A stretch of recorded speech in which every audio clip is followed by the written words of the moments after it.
I just wanted to share a little story that actually happened this week. Most of you know one of my grandsons, Isaiah. He's 2. He does 2 like this. He was in on Tuesday, and he was in my office and sitting on my lap, and he's looking at my desk, and you guys know my desk is usually pretty messy. But he didn't see that. What he saw was, he said, "Nana, baby," and this was sitting on my desk, and he saw this. And so I picked it up and I gave it to him, and I didn't take the lid off. There's a lid on here. But he did, and he goes, and then he does this. Oh, and he held it so carefully.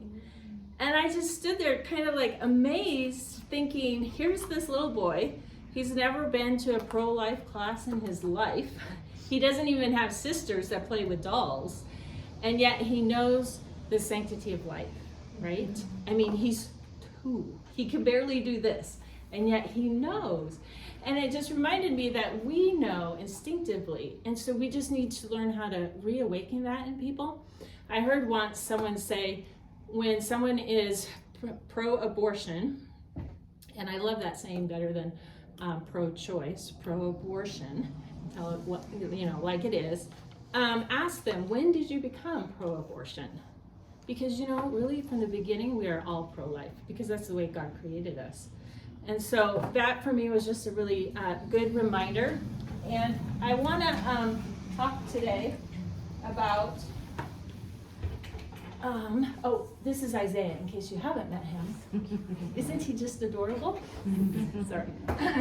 Anyway, okay, so what I want to talk about today is that there is a 60% mushy middle. These are those that are pro-abortion because they haven't seriously considered their decision. We must plan our next steps in speaking the truth about life, or the next generation will be lost to the loudest bidder. And we know who that is, right? Social media, Planned Parenthood, right? So we've got to learn how to speak. And in taking this class, I will say I was surprised. It is more simple than what I thought. I thought it was going to be difficult. The class was difficult, I'm not saying that. But as you learn how to speak for life, it's really simple, because in the first book that we had to read, it's called The Unaborted Socrates. And it's a fun read. I don't know if that's the right word, but it will twirl your mind pretty fast, but it always goes back to the one thing, and that is the one thing. The one thing of who are we? Who are the unborn? Are they one of us? That's the main question that we need to keep bringing people back to, okay? So anyway, when Roe v. Wade was overturned, the body of Christ is now asking, what can we do? And yet foundational pieces of knowledge are missing. There's a big gap. So it's the perfect opportunity for us in educating churches and donors. We are the ones that have them right in our audience and in our attention. So we need to learn so that we can teach. One of the things I did learn is the goal is not to dominate the conversation. It's not even to win the conversation, but to give thoughtful engagement on the issue. Or as one person said, to put pebbles in your shoe, in the person's shoe. Another thing, example, and this is from this week, as I was driving to work, my mind was a million other places, and I got a ticket. Not very happy with the cop, right? And so I'm just sitting there going, and he was like, well, why were you speeding? And I'm like, well, I was thinking about something else. And as I drove away, I'm like, okay, Robin, you have sped many times, and yes, you were speeding, you deserve the ticket. But at that moment, even though I knew the policeman was right, was I happy with him? Did I say, oh, thank you, oh, you are so right, I was speeding? No, I didn't do that. But later, even this morning coming to work, I'm like, okay, I I need to slow down. I need to like pay attention of, how fast I'm going. So it caused me pause. It caused me to think about what the truth is, even though I may not like it. And so it was encouraging for me to know that in a lot of these conversations that we may have with people, we may not see the immediate results. We may not see the immediate change. But that doesn't mean that things aren't happening and that you're not making a difference. So I thought that was really good. But where I want to start is, where are you guys? I saw this sign the other day, or I don't know, meme, whatever it is. I thought it was really good. It says, good doctors know they have two patients, both the mother and her preborn. And I thought about us here at Lifeline and what we do. And I know most of you, so I would say probably 100% of you came because of the babies. Right? We all have surrounding stories around the babies, but really that's why we're here. And then as you work here a while, hopefully you realize, after training, you realize that we have two clients and the mom is the other one. So we have to learn how to give oxygen to the mom as on the plane, right? We don't give it to the baby first. We give it to we don't give it to the baby. We give it to the mom, the adult. Even though you would think you're giving it to the youngest person, right? The most vulnerable. No, you have to have the mother breathing. So as we think about that, Proverbs 31:8-9 says, speak up for those who cannot speak for themselves, for the rights of all who are destitute. Speak up and judge fairly.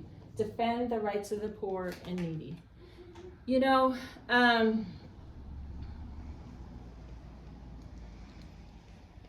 It's easy to get caught up in the drama of our mama's lives and forget about the silent client, even though that's who brought us here in the first place.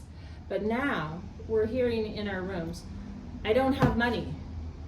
I don't have the support of the father of the baby. I don't even know who the father of the baby is.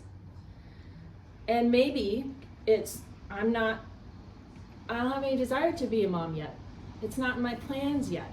So we hear those stories over and over and over, and we're getting kind of funneled into those.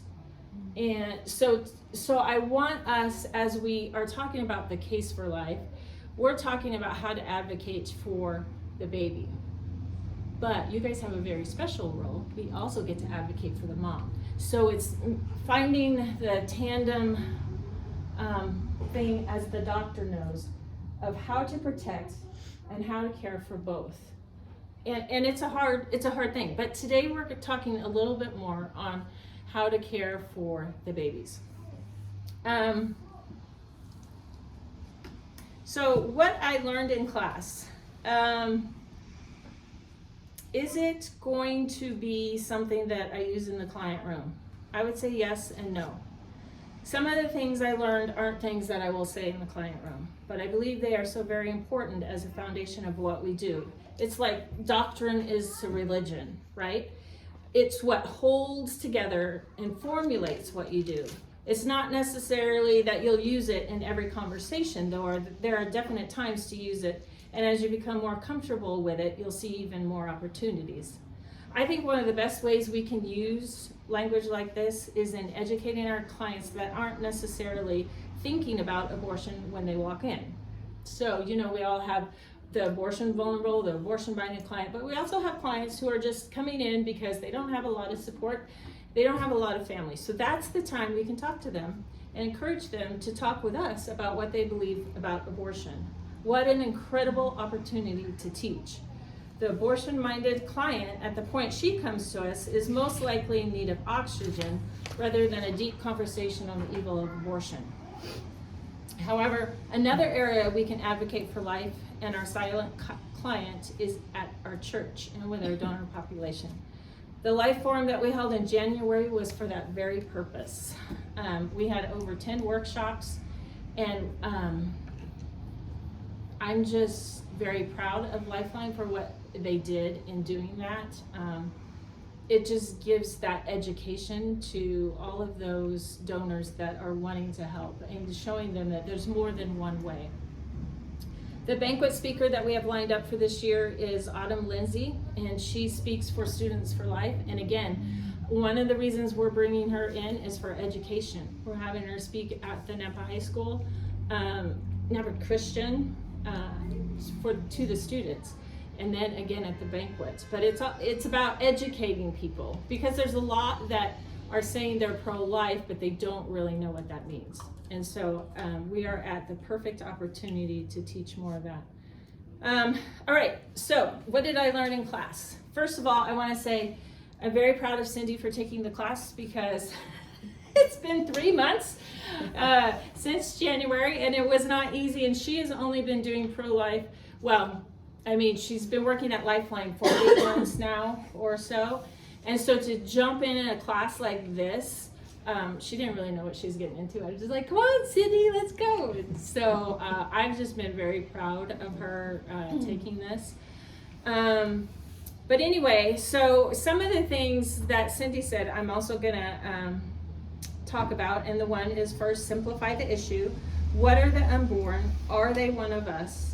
And embryology, even the scientists that are pro-abortion, they will admit that the unborn are distinct, living, and whole human beings. They differ from human beings at later developmental stages, not in virtue of the kind, but rather by the degree of development. And Cindy talked about the SLED acronym, which comes in there. You didn't come from an embryo, you were once an embryo. You lacked maturity, but were human being you are today. Okay? There is no other human that has the chromosomes that you were given at that time, at fertilization. And once you've clarified that issue, then you can present your syllogism. Okay, so syllogism, yes. Someone asked how to spell it. We put it on there. There it is. It isn't wrong. So syllogism, a premise and another premise. My definition is a little simpler than Cindy's, but yes, a premise and a premise that equals a conclusion.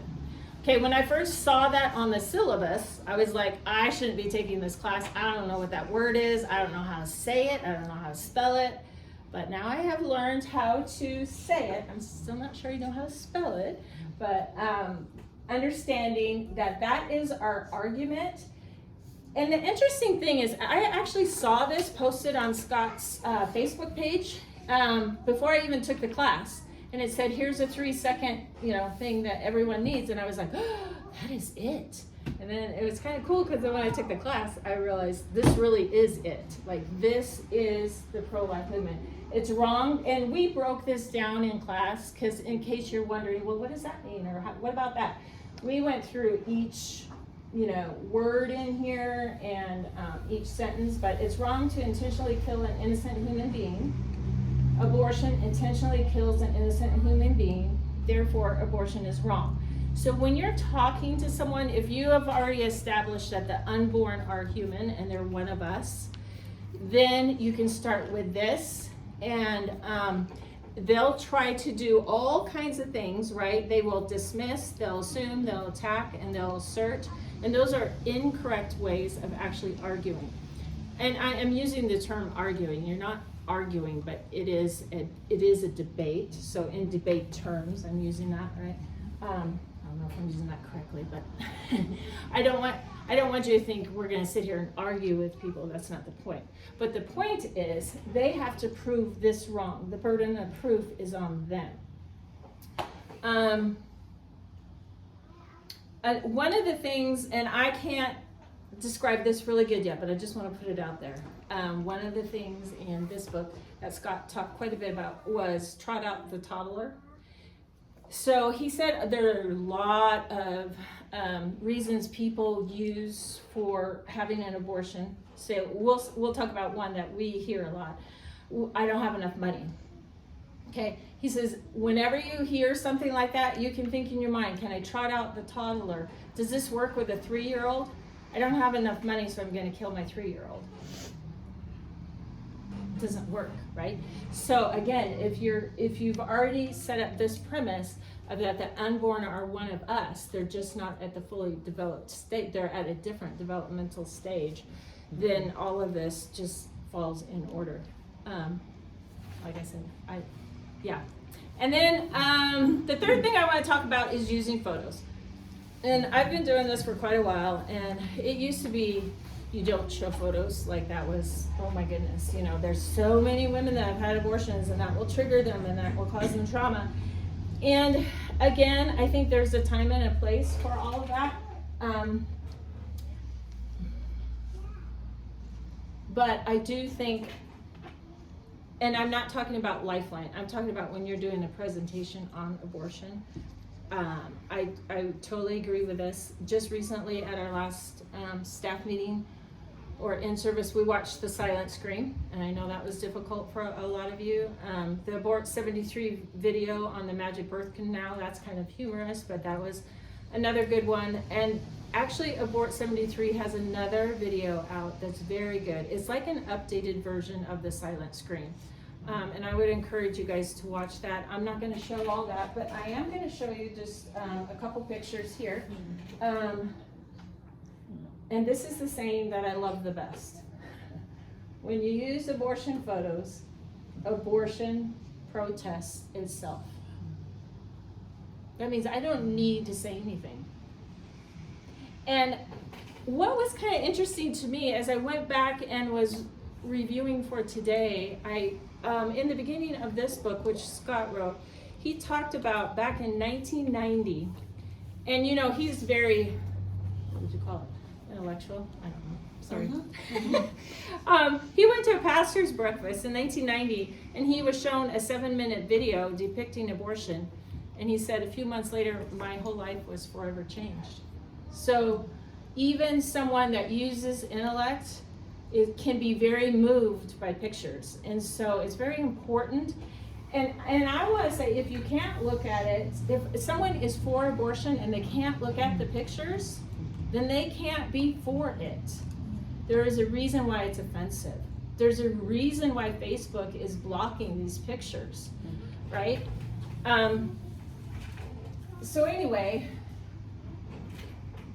it's a terrible thing to look at the destruction caused by abortion. And today, as we close, I want you to think and pray about what area God is calling you to learn more about, so that as a team, we can become better equipped to serve our donors and even our clients in becoming champions for life. Our challenge for this class was to give a talk, no matter how poorly your speaking skills are, to talk. Just do it. And prepare, learn, educate. So I really do. Maybe your next step is read one of these books. Maybe your next step is to watch the videos. Or maybe it's to take the class. Scott's given another class. But really I want you to pray about it. And I really do want you to each tell me by next month what your next step is in promoting life in our community. So that is a part of being an advocate. And thank you.